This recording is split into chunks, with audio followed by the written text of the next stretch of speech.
pumasok na sila Ronnie sa loob. Maghihintay na lang po kami dito. Malinis na nila. Malinis na yun.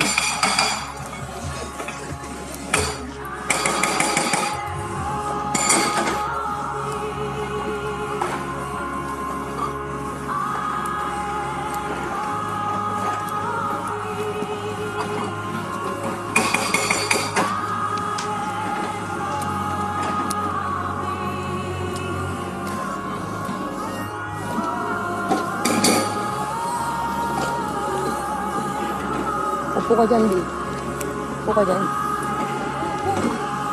Ano po tayo dito? Dito kami sa tapat ng mismong lupa. Ayan. Hihintay muna kaming dalawa ni Toby. Kasi, that's si Ronnie tsaka si Michael sa taas. Para makita yung hangganan. Dahil dyan,